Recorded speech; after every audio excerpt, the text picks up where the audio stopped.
नमस्कार, स्वागत छ कार्यक्रम खोज खबरमा। म पुष्कर खतिवडा। समाजमा भएका हरेक घटनामा हाम्रो नजर, जनताको सूचना पाउने अधिकारको सम्मान हाम्रो अभियान। त्यसैले समुन्नत र समृद्धशाली समाजको यात्रा खोज खबरको अन्तिम अभिष्ट नै गन्तव्य हो। सुन्दा तपाईलाई विश्वास नलाग्न सक्छ। सन् 1975-76 ताका 10 वर्षमै पूर्ण मर्मत गर्ने गरी त्रिभुवन अन्तर्राष्ट्रिय विमानस्थलको धावन मार्ग निर्माण गरिए पनि 42 वर्षसम्म मर्मत हुन सकेको थिएन। तर 42 वर्षपछि बल्ल बल्ल पूर्ण मर्मतको काम सुरु भएको छ। त्यसैको परिणाम केही महिना अघिसम्म 21 घण्टा सञ्चालनमा आएको विमानस्थल अहिले 14 घण्टामा सीमित भएको छ।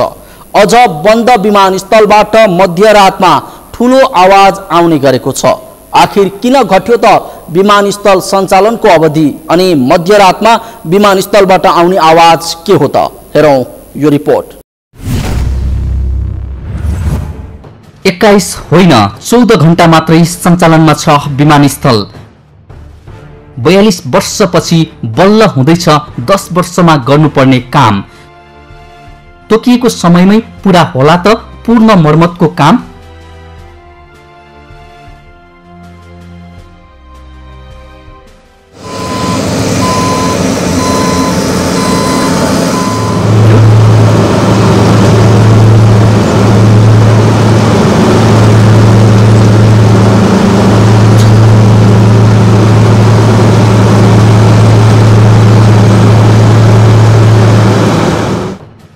राति करिब 10 बजे त्रिभुवन अन्तर्राष्ट्रिय विमानस्थलमा पुग्दा देखिएको दृश्य हो यो।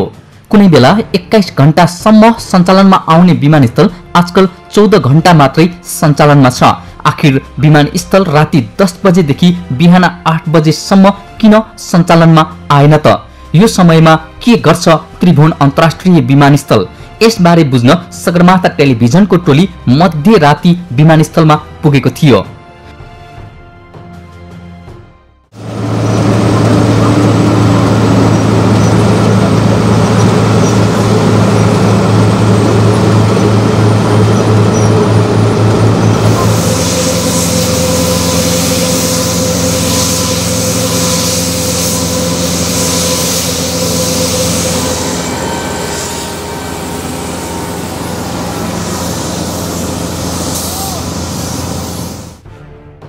हामी राति विमानस्थल प्रवेश गरेर धावन मार्गतर्फ लाग्दा धेरै जसो काठमाडौँवासी मस्त निन्द्रामा थिए। तर त्यही समयमा विमानस्थलको धावन मार्गमा सयौं मजदुरहरू धमाधम काम गरिरहेका देखिन्थे।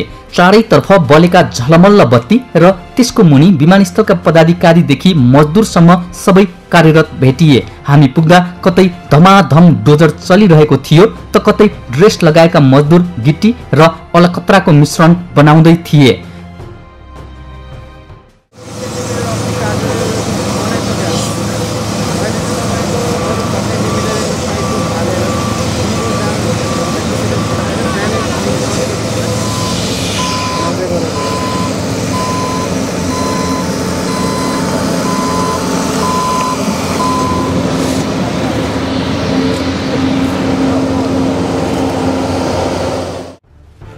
झलमल्ल बत्तीको मुनि धावन मार्गमा सयौंको संख्यामा मजदुरहरू कार्यरत थिए।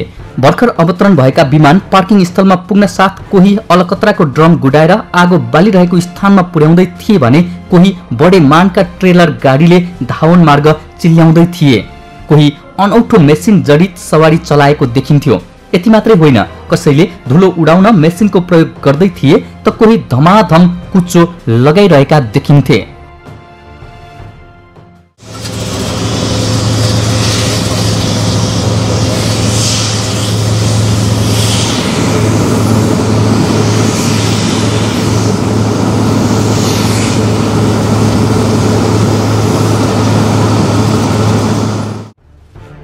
यसरी रातारात काम भइरहेको विमानस्थलको यो धावन मार्ग सन् 1975-76 तिर बनेको हो, जसलाई 10 वर्षमा परिवर्तन गर्ने अन्तर्राष्ट्रिय मापदण्ड भए पनि यसअघि टालटुल गर्दै काम चलाउँदै आएको विमानस्थल व्यवस्थापनले 42 वर्षपछि अर्थात् गत चैत 18 गतेबाट पूर्ण मर्मतको काम थालेको हो।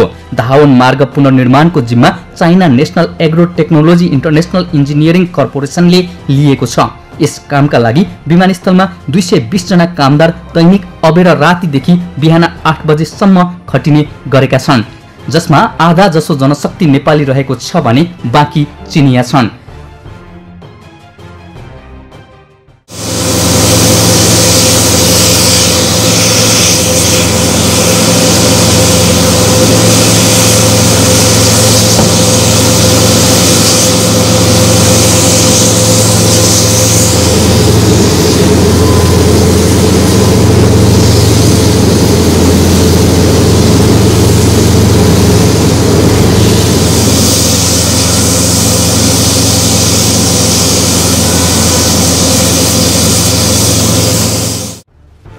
चार अर्ब 27 करोड रुपैयाँको लागतमा चिनिया सरकारी कम्पनी चाइना नेशनलले ठेक्का लिएको त्रिभुवन अन्तर्राष्ट्रिय विमानस्थलको धावन मार्ग पुनर्निर्माण हालको पिच भत्काएर नयाँ बनाउने काम निकै कठिन भएकाले मध्यरातमा गरिएको हो।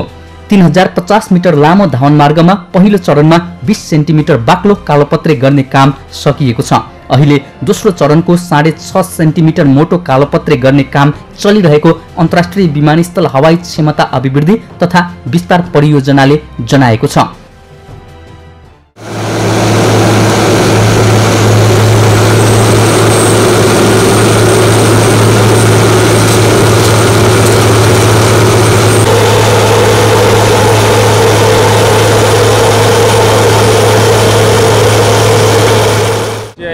धेरै लामो समयदेखि चाहिँ जीर्ण भएको धावन मार्गलाई रिहेबिलिटेसन गरेर चाहिँ यसलाई स्तरोन्नति समेत गर्ने कार्यक्रम गरिरहेका छौँ र अप्रिल 1, 2019 देखि जुन 30, 2019 सम्म धावन मार्गको जीर्णोद्धार गर्ने कार्य सम्पन्न गर्ने लक्ष्यका साथ हामीले काम सुरु गरेका थियौँ र यसमा 2 चरणको काम थियो। एउटा complete rehabilitation, deep milling, then rehabilitation of the main load bearing pavement of the runway. After that त्यस पछाडि होल रनवेको चाहिँ सर्फेस कोर्स गर्ने 2टा लेयर थियो। त्योमध्ये हामीले पहिलो चरणको जुन डिप रिकन्स्ट्रक्सन गर्नुपर्ने पोर्सन थियो, रिहेबिलिटेसन गर्नुपर्ने पोर्सन थियो, त्यो हामीले काम सकिसकेका छौँ र हामीले 2 दिन अगाडिदेखि अब यसको फाइनल लेयर सर्फेस कोर्सको काम सुरु गरेका छौँ। पर्यटक भ्रमण वर्ष 2020 मा 24 घण्टा विमानस्थल सञ्चालनको लक्ष्य राखी पुस महिनाभित्र निर्माण सक्ने गरी अहिले धावन मार्गको पुनर्निर्माणको काम भइरहेको हो। जुन 29 सम्म धावन मार्गको पिचको काम सक्ने र सेप्टेम्बरबाट फेरि काम थाल्ने विमानस्थल प्रशासनको लक्ष्य छ। बीचको जुलाई र अगस्तका महिनामा अत्याधिक वर्षा हुने भएकाले धावन मार्गमा 150 भन्दा बढी सवारी साधनको प्रयोग गरी पिचिङको कामलाई तीव्रता दिइएको हो। भ्रमण वर्ष 2020 नजिकै छ। हाम्रो रनवे जुन 42 वर्ष भन्दा पनि धेरै भयो त्यो बनेको थिएन। हामीले ओभरले मात्रै काम चलाइरहेका थियौँ। गत वर्ष बर्खामा धेरैचोटि बिग्रेको हामीलाई अनुभव थियो। हैन अब त गर्नै पर्छ। प्रमोसनमा हामीले 20 लाख पर्यटक हामीले भित्राउने हामीले योजना सहित हामीले यसलाई गर्नुपर्छ भनेर हामीले काम सुरु गर्यौँ। दिनमा गर्दाखेरि धेरै फ्लाइटहरूको लागि चाहिँ मिस हुने भएकोले हामीले राति काम गर्दाखेरि गाह्रो थियो। तर गाह्रो भए तापनि हामीले राति नै गरेर राति 10 बजेदेखि बिहान 8 बजेसम्म टाइम लिएर हामीले रनवेको काम चाहिँ लगभग हामी कम्प्लिट गरिरहेका छौँ। अब झन् 30 जुनसम्ममा रनवे काम हामी कम्प्लिट गर्छौँ। जुलाई र अगस्त बर्खा भएकोले त्यति बेला कामको क्वालिटी पनि हुँदैन। त्यसपछि फेरि सेप्टेम्बर 1 तारिकदेखि डिसेम्बर 31 सम्म चाहिँ राति 11:30 बजेदेखि बिहान 6:30 बजेसम्म सकेसम्म कुन धेरै फ्लाइटलाई चाहिँ असर नपरोस् भन्ने उद्देश्यका साथ हामीले रनवेको काम त लगभग कम्प्लिट हुन्छ। ट्याक्सीवे अनि बे लिङ्क रोडको कामहरू अरू रहेका कामहरू हामी गर्छौँ। अनि हामी सेन्ट्रल लाइन लाइटिङको काम पनि अहिले बल्ल यो एयरपोर्ट बनिसकेपछि रनवे बनिसके पहिलोचोटि हुँदैछ। त्यो कामलाई हामीले पूर्णता दिन्छौँ। हुन पनि 42 वर्षपछि पहिलो पटक विमानस्थलले पूर्ण जीर्णोद्धार पाउँदैछ। रातारात दैनिक 10 घण्टा काम गर्दा पनि धावन मार्गको पुरानो पिच भत्काउन र नयाँ पिच हाल्ने दुवै चरणको काम सक्न प्राधिकरणलाई अब 2 साता मात्रै लाग्ने जनाइएको छ।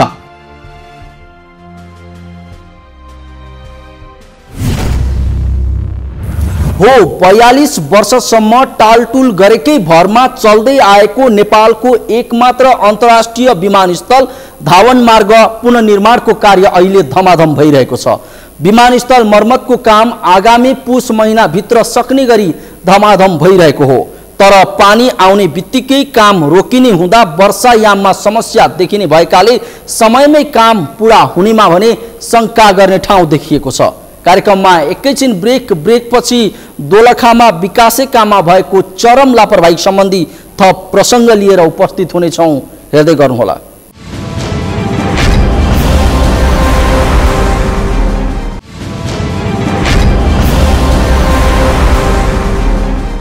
ब्रेकपछि स्वागत छ। कार्यक्रम हो खोज खबर। सरकारले समयमा काम नसिद्ध्याउने ठेकेदारलाई कारबाही गर्ने दाबी गर्दै आएको छ। तर अहिले देशका अधिकांश विकासे काम समयमा पूरा हुन सकेका छैनन्। आज हामीले उठाउन खोजेको प्रसङ्ग दोलखाको हो। ठेकेदारको लापरवाहीका कारण दोलखाको तामाकोशी गाउँपालिकामा महत्त्वपूर्ण मानिएको भिरकोट सहरे हावा सडक स्तर उन्नतिको काम अझै सम्पन्न हुन सकेको छैन। गाउँपालिकाको 5 वटा वडालाई सडक सञ्चालनमा जोड्दै जिरी नगरपालिका जोड्ने महत्त्वपूर्ण सडक स्तर उन्नतिको काम म्याद सकिएको करिब 1.5 वर्ष बितिसक्दा पनि सम्पन्न हुन नसकेको हो। के छ त वास्तविकता, हेरौँ यो रिपोर्ट। साल माघ 5 गते भित्र बनिसकेर हस्तान्तरण गर्नु पर्थ्यो, तर समय सकिएको पनि 5 महिना बित्न लाग्यो, काम भने पूरा हुन सकेको छैन। परिणाम स्थानीयवासी भने हिलो र धुलोको मार खेप्न बाध्य छन्। असोज कार्तिकमै बन्नुपर्ने हो र अहिलेसम्म बनिया छैन। अब यो म्याद पो थपिँदैछ भनेर सुनिया छ। नालाको अभिगत यस्तो छ, यी हेर्नुहोस् राम्रो छैन, क्वालिटी राम्रो छैन। धार हो, कुल हो, हामी खेती किसान गर्ने मान्छेलाई खेतमा पानी लाने कुलो बनाइदिएको छैन। भूकम्प आपतकालीन सहायता आयोजना अन्तर्गत एसियाली विकास बैङ्कको ऋण र स्विस विकास सहयोगको प्राविधिक सहयोगमा बन्न लागेको यो सडक समयमा नबनेपछि 2 महिना म्याद थप गरी 2075 साल चैत 17 सम्म पुर्याइएको थियो। तर थपिएको म्यादमा काम गर्नुको साटो 2075 साल असार 7 गतेसम्म म्याद थपको माग राखिरहेको राष्ट्रिय पुनर्निर्माण प्राधिकरण जिल्ला आयोजना कार्यान्वयन इकाइ दोलखाले जनाएको छ। अहिलेसम्मको निर्माणमा पनि सम्झौता अनुसार काम भएको छैन। सम्झौता अनुसार छेउ भित्ता cutting, gabion retaining, masonry retaining, hume pipe culvert, RCC causeway, सिँचाइ क्रसिङ निर्माणका साथै नालासहित 6.25 मिटरको सडक बनाएर डीबीएसटी पिच गर्नुपर्ने हुन्छ। तर अहिलेसम्म ठेकेदारले करिब 65% मात्रै काम सम्पन्न गरेको छ। मेसिनरी वाल, ग्याबिङ र कल्भर्ट यो कुनै पनि गुणस्तरको छैन। तपाईँ प्रत्यक्ष हेर्न सक्नुहुन्छ। हामीले भनेको हो किन तपाईँले त्यहाँ एउटा कुनै पनि टेस्ट गर्नुहुन्छ भनेदेखि उसले सरकारसँग गरेको सम्झौता बमोजिम गरेको छैन। पहिलाचोटि यो सम्झौता गर्ने बेलामा चाहिँ बेसको आइटम थिएन भन्थ्यो है, त्यो नभएर अलिक काम ढिलो भयो। अनि पछि यो एग्रिमेन्ट भएको 2 महिना 3 महिना भयो, 2 महिना जति भयो। अनि त्यो पछि प्रोसेस स्टार्ट गर्नु पर्यो हामीले होइन। त्यो टाइम 3-4 महिना लाग्छ त्यो बेसको लागि, प्रोडक्सन गर्न लागि। त्यसले गर्दा अलिक ढिलो भयो यो काम भने। यता 2076 जेठ 11 सम्पन्न हुनुपर्ने सहरे हावा सडक खण्डको काम पनि ठेकेदार कम्पनी बिरुवा मर्सिङदिङ देवी ओल्ड वाइड जेबीले भर्खरै 70% मात्रै सम्पन्न गरेका छन्। सहरदेखि हावासम्म करिब 11 किलोमिटर सडकमा छेउभित्ता cutting, gabion retaining, masonry retaining, hume pipe culvert, RCC causeway, सिँचाइ क्रसिङ निर्माणका साथै नालासहित 6.25 मिटरको सडक बनाएर डीबीएसटी पिच गर्नुपर्नेमा हालसम्म सम्पन्न हुन सकेको छैन। 2074 साल मङ्सिर 1 मा 20 करोड 58 लाखमा ठेक्का लगाइएको यो सडक खण्डको काममा समेत बेस सामग्री छुट्टिएपछि 11% भियो गरेर लागत 22 करोड 90 लाख 61 हजार पुर्याइएको छ। मेसिनरी वाल लगाइएको छ, त्यसमा चाहिँ सिमेन्टहरूको चाहिँ क्वालिटी चाहिँ राम्रो छैन। तपाईँको 2-4 दिन टिक्ला, त्यसपछि सब यो यसमा कुनै क्युरिन पनि गरिएको छैन र यो चाहिँ छिटै लड्ने अथवा नष्ट हुनेछ। बिरकोट सहरे हावा सडक खण्डको काममा 15% भिओ भएपछि लागत बढेर 28 करोड 36 लाख 81 हजार पुगेको छ। यता आयोजना कार्यान्वयनका जिम्मेवारी पाएका राष्ट्रिय पुनर्निर्माण प्राधिकरण जिल्ला आयोजनाले ठेकेदारकै कारण समयमा काम नभएको जनाएको छ। सम्झौता अनुसारको चाहिँ त्यो स्पिड चाहिँ मेन्टेन भएको छैन, ढिला चाहिँ भएकै हो।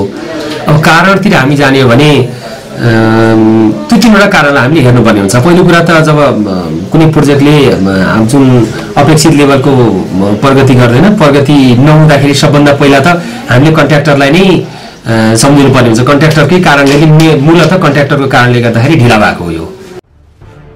तर ठेक्का आह्वानमा बेस सामग्री छुट्याउने प्राविधिक गल्तीदेखि ठेकेदारको ढिला सुस्तीले सडक स्तरोन्नतिको काममा समस्या उत्पन्न भएको छ। खोज खबरका लागि दोलखाबाट कैलाश लामाको रिपोर्ट।